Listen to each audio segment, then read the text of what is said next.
Ciao amici, bentornati nel mio canale o benvenuti per chi è nuovo.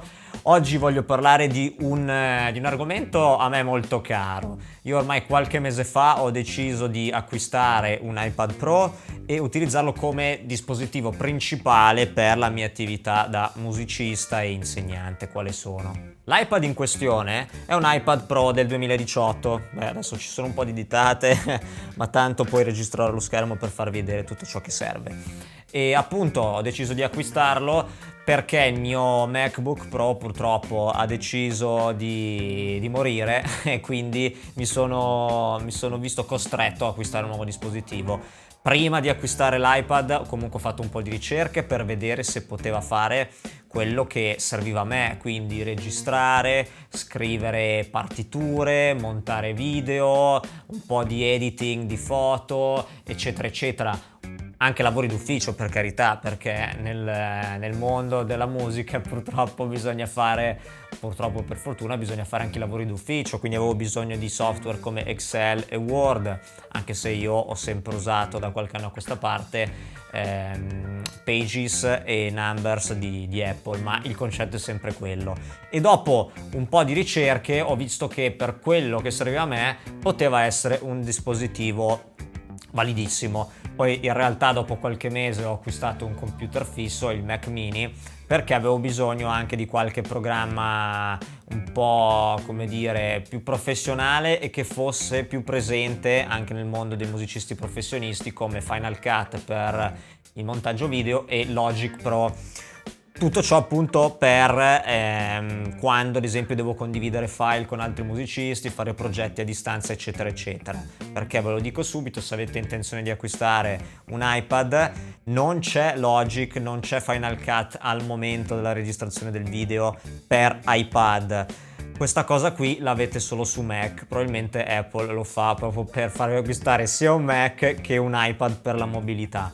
Come alternativa c'era anche un MacBook Pro, però ho preferito un iPad anche perché potevo scrivere. Ad esempio io faccio tante trascrizioni per quando faccio i concerti oppure per le lezioni, mi viene comodo scrivere così velocemente e quindi ho optato per questa macchina qui. Però ci sono altre opzioni, non bisogna per forza andare sul modello di punta della linea iPad, quindi questo qui l'iPad Pro, ma si può andare anche su un iPad Air, quindi anche qualcosa di questo tipo, un po' più contenuto nelle dimensioni, oppure un iPad normalissimo da 9,7 pollici all'epoca, forse adesso c'è quello da 10,2, se caso mi correggete qui nei commenti. Ecco, tutto ciò mi ha permesso di vedere un pochettino se potevo registrare con questo dispositivo. Appunto avevo bisogno di una macchina che mi permettesse anche di registrare in mobilità, non per forza solo a casa o nel mio studio, e dopo qualche ricerca ho capito che questa cosa si poteva fare non con tutte le schede audio, però con la mia sì, che è una Tascam US 4x4 dovrebbe essere, se non sbaglio, quindi 4 ingressi e 4 output dietro, ci sono 4 uscite. È una scheda semplicissima, non costa tantissimo, l'avevo acquistata qualche anno fa per registrare la batteria acustica solo con 4 canali, bastava e avanzava. E quindi mi sono chiesto, posso riutilizzare la mia scheda senza acquistarne una nuova compatibile con l'iPad? La risposta è sì, a me è andata bene. Penso che questa cosa funzioni anche con le schede Focusrite, le Scarlett per intenderci, e sicuramente anche con altre schede come quelle della Behringer eccetera eccetera. Quindi io vi mostro i passaggi, sappiate che non funziona con tutte le schede. Ad esempio qui a scuola abbiamo dei mixer Roland che sono digitali e che quindi hanno anche l'uscita o l'entrata USB, dipende dal punto di vista, hanno comunque questa porta USB che permette di registrare, solo che quando l'ho provato io con l'iPad non funzionava. Premessa, non dovete scaricare nessun driver al momento del collegamento. In teoria voi collegate la scheda e funziona già. Adesso vi spiego un po' cosa dovete avere e a cosa dovete fare attenzione. Beh, chiaramente dovete possedere una scheda audio con il suo cavo USB-A, quindi USB normale, e USB B dall'altra parte, per intenderci il cavo delle stampanti, però dovrebbe essere già in dotazione nella scheda. Poi se avete un iPad Pro come me, mi raccomando, c'è l'USB-C dalla seconda generazione se non sbaglio, quindi dovete munirvi di un adattatore come questo è uno della Satechi, non lo so bene come si pronuncia, se caso ve lo lascio qui sotto in descrizione. Nel mio caso c'ha un ingresso jack da 3,5, un HDMI se volete collegarlo a un monitor esterno, un USB 3.0 se non sbaglio, e un'altra USB-C che può essere utilizzata per la ricarica o per trasferire dati. Quindi appunto ve lo consiglio vivamente, funziona perfettamente con l'iPad, non è ingombrante e quindi appunto ve lo consiglio vivamente. Nel caso voi abbiate un iPad ancora con la vecchia cara porta Lightning, quindi non è l'USB-C, è una forma leggermente diversa, è un po' più piccolino. Ecco, dovete munirvi anche qui di un adattatore. Io vi consiglio l'adattatore ufficiale Apple perché so che funziona e quindi solo per quello. Cosa dovete fare? Dovete prendere questo adattatore che ha Lightning da una parte e USB-A dall'altra parte, quindi USB-A per intenderci appunto deve essere, scusate, come questo qui, di modo che poi potete collegarci la scheda direttamente all'iPad. Questo adattatore vi può servire anche se avete degli hard disk esterni. Attenzione, se state usando un iPad di questo tipo, quindi l'iPad Air o quello diciamo standard, alcuni hard disk non vanno, ma non vanno perché hanno bisogno di più alimentazione, la porta Lightning non è abbastanza, quindi dovete collegare l'iPad alla corrente. Questa è una cosa più scomoda, invece con l'iPad Pro questa cosa non succede, quindi voi collegate l'hard disk e in teoria funziona.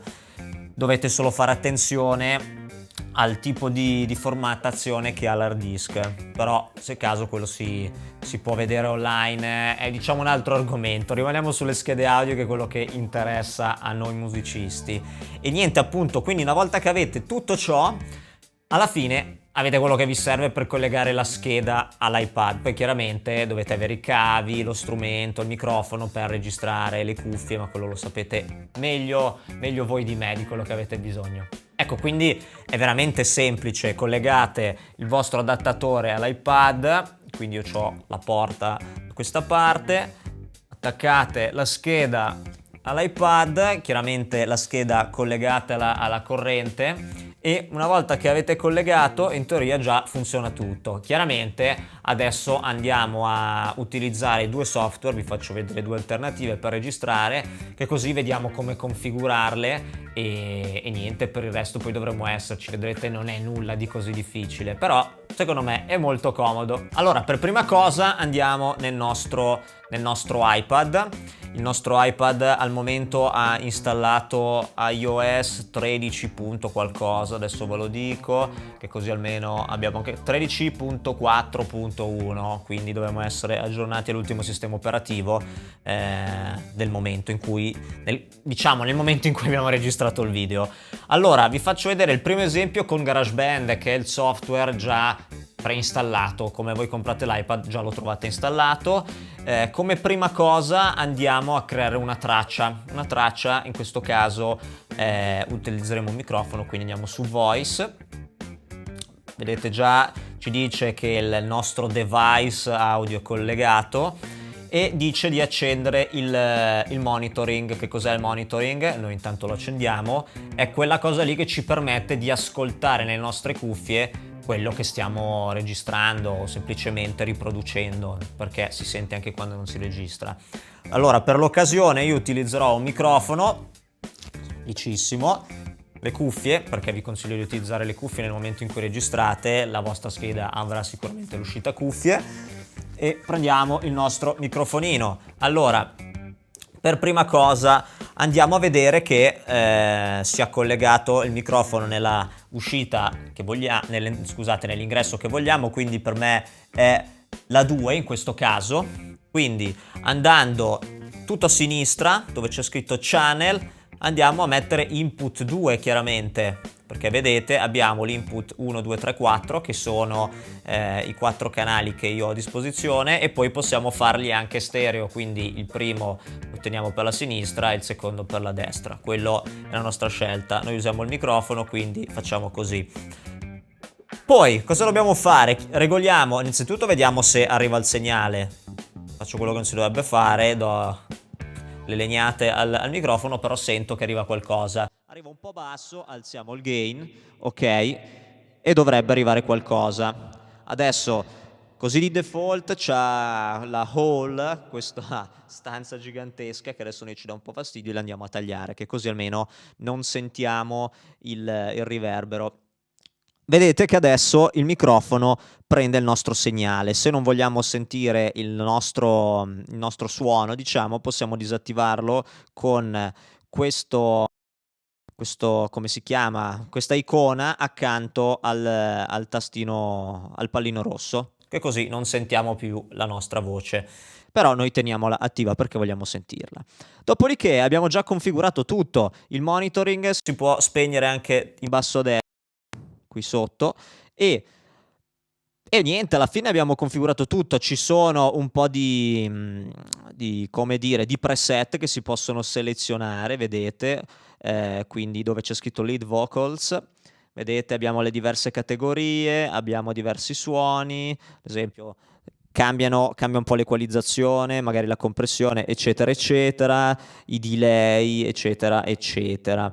Noi rimaniamo su lead vocals, togliamo ancora il nostro effetto hall che non ci serve, e abbiamo anche la parte fan, ok? Quindi abbiamo anche la nostra voce che può essere modificata. Ad esempio, adesso sono un mostro. La latenza in questo caso è un po' maggiore.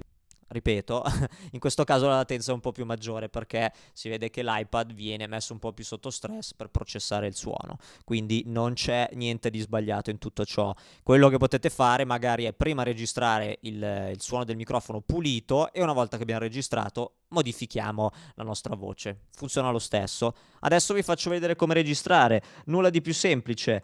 Una volta che avete selezionato la traccia e l'avete armata, quindi è pronta per essere registrata, dovete solo premere il pulsante, il pallino rosso in alto in mezzo, accanto al triangolino del play. Quindi adesso faccio partire, quindi dal il count in, e vedete che sto registrando, la traccia è rossa, ci sono tutti i nostri simbolini che indicano che stiamo registrando, c'è la onda del suono, e niente, adesso possiamo fermare la registrazione e andarla a riascoltare, così vediamo se effettivamente ha funzionato. Count in, e vedete che sto registrando, la traccia è rossa, ci sono tutti i nostri simbolini che indicano che stiamo registrando, c'è la onda del suono, e niente, adesso possiamo fermare la registrazione.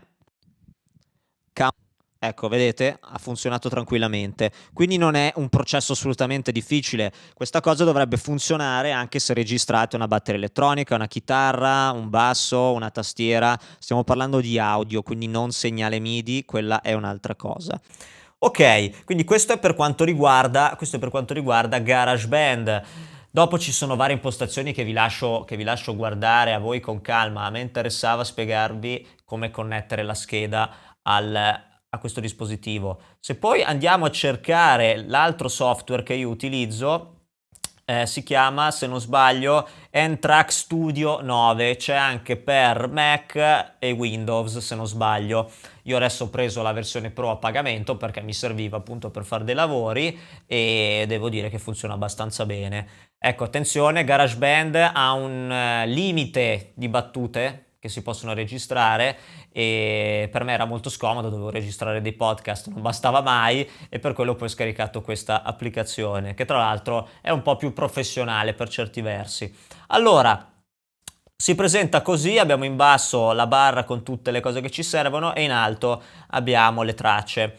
Allora, per prima cosa andiamo a vedere dove c'è l'ingranaggio se abbiamo impostato la nostra scheda, quindi dov'è che dobbiamo andare? Dobbiamo andare forse su Input Settings, vedete Select Input US 4x4, perfetto, quindi abbiamo già la nostra scheda impostata. Input channels mettiamo 4 perché li vogliamo tutti e 4 i nostri canali, e gli output chiaramente sono sempre quelli della scheda, quindi il primo probabilmente sarà il primo e il secondo output, e la seconda dicitura US 4x4, 3 e 4 sarà la terza e la quarta uscita, quindi potete usarle. Ok, dopodiché possiamo scegliere il sample rate, possiamo scegliere un casino di parametri che su GarageBand magari è un po' più difficile andare a impostare, o magari addirittura non si può fare. Non sono mai andato così a fondo su GarageBand, eccetera, eccetera. Ok, poi dopo dice che viene riattivato, viene fatto ripartire il motore audio e poi ci crea direttamente una traccia. Però noi la eliminiamo, che così vi faccio vedere come creare la traccia. Allora, in basso qui attiviamo la traccia, aggiungi traccia audio e viene aggiunta. Dopo qua ce l'abbiamo già pronta. Qui andiamo a inserire il nostro input, quindi US 4x4 1, e abbiamo il primo canale, però noi abbiamo il secondo, quindi non dobbiamo fare quello, mi sono sbagliato, però lo vado a correggere subito, andiamo a mettere il 2.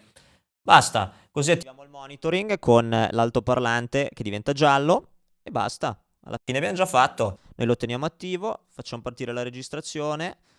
Aspettate. Ok, questa è una registrazione di prova, 1, 2, 3, dovrebbe funzionare. Perfetto. Ok, abbiamo finito la registrazione, ascoltiamo. Ok, questa è una registrazione di prova, 1, 2, 3, dovrebbe funzionare. Perfetto. Ecco, abbiamo fatto lo stesso procedimento su un altro software, il concetto è sempre quello. Ecco, chiaramente poi si possono fare molte altre cose, quello che io ho voluto farvi vedere quest'oggi è come collegare la nostra scheda audio al nostro iPad. Poi appunto, magari alcune schede non funzionano, appunto non ve lo so dire perché non ho modo di provarle, però sicuramente se andate a fare una ricerca online, scrivendo il vostro modello e appunto chiedendo se è compatibile con iPad, quindi scrivete il modello e compatibilità iPad, probabilmente vedete se funziona. Eventualmente si può provare a collegarla direttamente, si vede se viene riconosciuto o meno. Non dovete installare nessun driver come vi ho detto prima, perché non esistono al momento, fa tutto in automatico. Addirittura questo procedimento forse funziona anche con l'iPhone, quindi se siete per dire da qualche parte dovete registrare qualcosa con una qualità buona, anche solo un microfono come ho fatto io, potete utilizzare anche l'iPhone in teoria. Questo è da verificare, però penso si possa fare. Ci sono anche delle schede audio dedicate già con il cavo Lightning eccetera eccetera, però io tutto questo discorso l'ho fatto per chi ha già una scheda e vuole utilizzarla con l'iPad, perché alla fine non è solo uno strumento per svago, ma anche uno strumento professionale, soprattutto l'iPad Pro, perché è veramente potente. Io ci monto anche i video tranquillamente in 4K, 60 frame per secondo, riesce a gestirli senza particolari problemi. Quindi tutto questo è dedicato a voi che avete un iPad o che volete acquistarlo anche per registrare. Con questo software, ma penso anche con GarageBand, potete fare anche più tracce in una volta. Indicate l'ingresso che ci serve e basta, si registra. Se dovete registrare una batteria acustica, ad esempio, con 4 canali, si può fare. Dipende tutto da quello che dovete fare voi. Chiaramente per robe un po' più pesanti, un po' più estreme, vi consiglio a questo punto di prendervi un portatile. Un MacBook Pro va da Dio, anche il nuovo MacBook Air va bene, hanno raggiunto delle prestazioni davvero ottime. Probabilmente dovete magari spendere qualcosina in più, però se andate a confrontare con un iPad Pro, comunque alla fine siamo lì con l'iPad Pro, diciamo quello bello. Questo qui è quello da 12,9 pollici, quindi è paragonabile a un MacBook Pro da 13. Costa quasi come un MacBook Pro base, quindi siamo lì. Magari il MacBook costa un po' di più, però dipende tutto da quello che avete bisogno voi. Io ho bisogno anche di scrivere eccetera eccetera, quindi Se avete domande voi scrivete qui sotto nei commenti, non fatevi problemi, se io conosco la risposta ve la dico più che volentieri, cerchiamo di aiutarci. Questi video vogliono essere un po' una forma di aiuto a tutte quelle persone che vogliono creare musica, professionisti e non dobbiamo essere tutti dei professionisti, ci mancherebbe altro. Se questi video vi piacciono ditemelo, che magari si può iniziare una nuova serie, magari una proprio sull'iPad in particolare, e tutte le cose che si possono fare per noi musicisti, quindi montaggio video perché è una parte molto importante, scrivere una partitura ad esempio, registrare, MIDI, perché adesso abbiamo fatto l'audio, ma si possono magari anche collegare degli strumenti MIDI, io non l'ho mai fatto, però si può andare a vedere insieme se la cosa funziona e posso farvi delle guide che possono aiutarvi ad arrivare al risultato tanto desiderato. Ecco, spero che questo video vi sia stato utile, in tal caso vi invito a iscrivervi al mio canale, ad attivare la campanellina così che possiate rimanere sempre aggiornati